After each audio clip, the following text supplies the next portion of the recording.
Like you have 2 chapters in civics, and which topics you need to focus and which type of questions will be coming in civics we are going. The first chapter is political parties. जो topics आपको cover कर रहे हैं इस chapter में वो हम देख रहे हैं और कैसे क्वेश्चन आ सकते हैं वो मैं आपको बताऊंगी। पहला, पार्टी सिस्टम एंड टाइप्स। कितनी तरह की पार्टी होती है, मल्टी पार्टी, बाई पार्टी, किस तरह की पार्टीज होती है, क्या टाइप्स होते हैं, इंडिया के अंदर कौन सी पॉलिटिकल पार्टी है, क्या आइडियोलॉजी है, वो सब इसमें आपसे पूछा जा सकता है। Then creation of party. एक नेशनल पार्टी और स्टेट पार्टी में क्या डिफरेंस है, क्या ऐसी एलिजिबिलिटी क्राइटेरिया होता है किसी भी पार्टी को फॉर्म करने का, ये क्वेश्चन आपका 3 मार्क्स में आ सकता है इस चैप्टर में से। और डिफरेंस भी आ सकता है जो दोनों पूछ लेगा कि यहाँ पे नेशनल असेंबली में कितने चाहिए वोट्स या सीट्स और स्टेट पार्टी के लिए कितना चाहिए, और ये आपको याद होना चाहिए। Next, challenges to political party. What challenges faced by the political party. किस किस तरह के चैलेंजेस पॉलिटिकल पार्टीज के सामने आते हैं, क्या क्या प्रॉब्लम्स आती हैं, किस तरह से उन चैलेंजेस को वो लोग फेस करते हैं और उन्हें सॉल्व आउट करते हैं। Now the last, ways to reform political party. Political party को रिफॉर्म करने के लिए क्या करा जाता है। सो हमने देखा कि इस चैप्टर के अंदर मेजर टॉपिक ये है जिसमें से क्वेश्चन पूछा जा सकता है। सो सिविक्स में आपको सिर्फ और सिर्फ इन पॉइंट्स को या हम कह सकते हैं इन टॉपिक्स को कवर करना है पॉलिटिकल पार्टीज चैप्टर में। The next chapter of civics is outcomes of democracy, जहां डेफिनेशन ऑफ डेमोक्रेसी भी पूछी जा सकती है, जैसे रीजंस क्यों डेमोक्रेसी अकाउंटेबल है, रेस्पॉन्सिव और लेजिटिमेट है। हमेशा सीबीएसई ने एक क्वेश्चन तो ज्यादातर दिया ही है, why democracy is a legitimate government, and you need to explain कि कैसे डेमोक्रेसी लॉ मेकिंग बॉडी है, फिर उसे एग्जीक्यूट करती है और अपने सिटीजन्स के लिए एक अकाउंटेबल, रेस्पॉन्सिव और लेजिटिमेट गवर्नमेंट है, और क्यों डेमोक्रेसी के अंदर हमें फायदा पहुंच रहा है। Economic growth, dictatorship versus democracy. Democracy के अंदर आपकी इकोनॉमिक ग्रोथ कितनी है, किस फेज से है, और अगर स्लो ग्रोथ तो हमें उसका भी बेनिफिट बाद में मिलेगा। बट डेमोक्रेसी किस तरह से डिक्टेटरशिप से अलग है, जहां डिक्टेटरशिप में एक तरफ सिर्फ और सिर्फ एक मेजॉरिटी या 1% का रूल होता है, वहीं डेमोक्रेसी में हमारा कलेक्टिव जो है डिसीजन रहता है। उस कलेक्टिव डिसीजन पे हम कैसे वर्कआउट करते हैं और वो कितना बेनिफिशियल है, क्योंकि हम डाइवर्सिटी को यूनाइट करके सबको एक साथ लेके चल रहे हैं।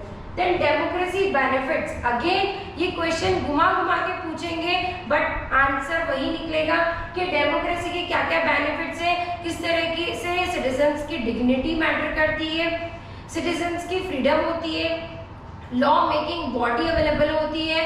देन डेमोक्रेसी में आपके पास पूरी कंट्री को कलेक्ट करना और उनसे इंटरेक्ट करने वाला भी पॉइंट आ जाता है। जब हम डेमोक्रेसी को फेडरल वे में लेते हैं तो हम लोकल लेवल तक भी लोगों के टच में होते हैं। Then muscle power and money power in democracy, this is also a very important point. Dynastic succession is also a very important point. Then dignity of citizens in democracy, कैसे dignity of citizens maintain करती है। जो questions आपको यहाँ पूछे जाएंगे वो इसी टॉपिक्स पे पूछे जाएंगे, तो फोकस करके आपको यही टॉपिक्स कवर अप करने हैं आपके सीबीएसई टर्म 2 एग्जामिनेशंस के लिए, और गारंटेड इन्हीं टॉपिक्स पे आपके पास क्वेश्चंस आएंगे। तो ज्यादातर हमारे पास जो की पॉइंट्स लिखने हैं वो हमें इन्हीं क्वेश्चन इन्हीं टॉपिक्स के अंदर लिखने हैं। तो I think it will be beneficial for you for focusing on these topics and making your points. Like हमने आउटकम्स ऑफ डेमोक्रेसी में बात करी कि dynastic succession, money and muscle power, किसी एक पॉलिटिकल रिफॉर्म पे भी पॉइंट्स आ सकते हैं, क्वेश्चन पूछे जा सकते हैं। ओके, यस और नो। फिर आपको समझ में आ रहा है मैं किस तरह की बात कर रही हूँ। जैसे यहाँ पे डिटेंशन की बात भी की जा सकती है। तो ये वो टॉपिक्स हैं जो आपके सिविक्स में कवर अप हो सकते हैं। हम ज्यादा क्वेश्चंस इनके ऊपर किस तरह से फॉर्म करेंगे वो भी देखेंगे। Now the questions which can be asked from the political parties, ये questions आप नोट डाउन कर सकते हैं, लिख सकते हैं और आप इनके आंसर्स फाइंड आउट कर सकते हैं। What is mean by political party? कि political party क्या है? ग्रुप ऑफ पीपल है जो गवर्नमेंट की पॉलिसीज को अग्री करता है, प्रमोट करता है, सेल्फ इम्प्लीमेंट करता है और एक हमें आइडियोलॉजी बताता है, विजन बताता है। कंपोनेंट्स ऑफ पॉलिटिकल पार्टी जिसमें हमारे लीडर, एक्टिव मेंबर्स और फॉलोअर्स आएंगे।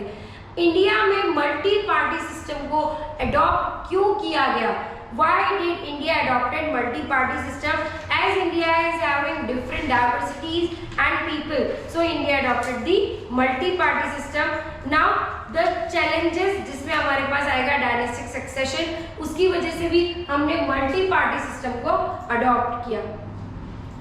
Next, state the condition required for the national party. जैसे हम बात करते हैं नेशनल पार्टी के लिए at least 6% of total votes in general election of Lok Sabha और assembly elections in 4 states. The party that win at least 4 seats in Lok Sabha. Then regional party और state party की अगर हम बात करें तो at least 6% of total votes in an election to the legislative assembly of the state और at least win 2 seats in legislative assembly. Then explain 5 suggestions to reform. क्या क्या रिफॉर्म ला सकते हैं? तो फर्स्ट है law to regulate internal affairs. It should be mandatory for the political party to give 1/3 tickets to women also. State funding of the election should be governed. Candidates should be educated. Citizens can reform political parties if they take direct participation. Now, what are the challenges? The lack of internal democracy, dynastic succession, money and muscle power, and no meaningful choice. Reforms perform. What are the parties perform? What functions are performed by the parties? Contest election, put forward different policies and programs. Parties make law for the country. Then they lose elections in play. Parties share public opinion also. Provide access to government. तो हमने देख सकते हैं किस किस तरह के questions बनाए हैं यहाँ पे।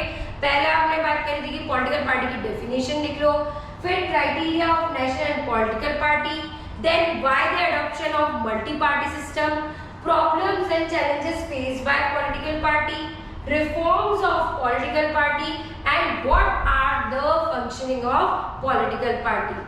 Now I am coming to the questions asked in the outcomes of democracy. What is transparency in democracy? Or we can say how the transparency in democracy is applied. Then democracy is effective than other. How democracy is effective than other form of government? First point जो आपका आना चाहिए इसमें होता है equality among the citizen, जो सिर्फ और सिर्फ डेमोक्रेसी आपके लिए लेकर आ रही है। Enhance dignity of individual, improves the quality of decision making power, provides methods to resolve conflicts, and democracy allows the room to correct mistake. You can see हमने क्या क्या पॉइंट्स लिए हैं जो आपको डेमोक्रेसी को सुपीरियर बना रही है और वापस से आपके बेनिफिट्स दे रही है। फर्स्ट है dignity of citizen, equality, correction of rules, then power, decision making power which is enhancing. Then fifth point जो हमें बात करता है, जो कहता है कि provide method to resolve conflicts. जैसे कि हम बात करेंगे कि जो आपका पावर शेयरिंग में बेल्जियम का मॉडल था वो सिर्फ और सिर्फ एक लेजिटिमेट गवर्नमेंट की वजह से ही सॉल्व आउट हो पाया। Then decisions are acceptable by all in democracy. It is a legitimate government. Ability to handle different decisions of different conflicts. Citizen has the right to means of examine. It is based on the idea of deliberation and negotiations. Then last question जो इसमें पूछा जा सकता है, explain the condition which democracy are able to accommodate social diversity. और how do democracy accommodate social diversity? Explain with example. ये भी इसमें question पूछा जा सकता है। तो democracy develop a crucial procedure to conduct their completion.